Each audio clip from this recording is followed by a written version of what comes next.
আসসালামু আলাইকুম, আমি Mohammad Khanjahan Ali Sujan, advocate, Bangladesh supreme court.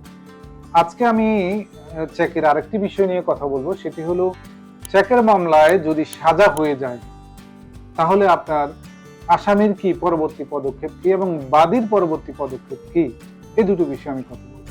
একটা হচ্ছে, যদি চেকের মামলা দীর্ঘ ট্রায়ালের শেষে যখন সাজা হয়ে যায়, অনেকের ভুল ধারণা আছে, আসামিকে অনেকে মিসগাইড করে। যদি আসামি গ্রেপ্তার হয়, যেহেতু সাজা হয়েছে, গ্রেপ্তার হয়, সে যখন জেলে থাকে তখন অনেকে মিসগাইড করে যে কিছু টাকা পয়সা দিয়ে মনে হয় জামিন হয়ে যাবে, বা বায়াসনেস করলে জামিন হয়ে যাবে, বা অন্য কোনো পন্থায় ইস্যু করলে জামিন হয়ে যাবে।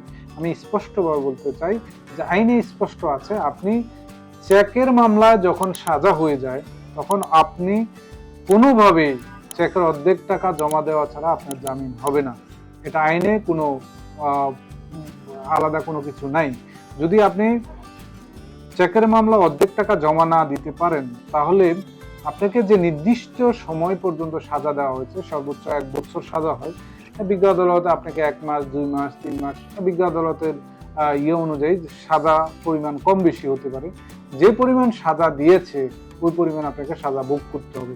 সাজা ভোগ করার পরে এরপরে আপনি বেরোতে পারবেন।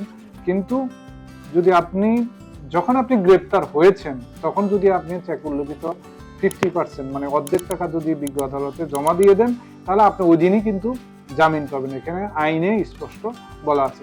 এই বিষয়ে যদি আপনাদের আর কোনো মতামত বা অন্য কিছু যদি জানতে ইচ্ছা করে বা জানার আগ্রহ থাকে, তাহলে আমাদের এই ভিডিওর কমেন্টস বক্সে অথবা আমাদেরকে ইনবক্স করুন। আজ এ পর্যন্ত। লিগ্যাল অ্যান্ড ট্যাক্স সলিউশনস বিডির সাথে থাকুন। আল্লাহ হাফিজ।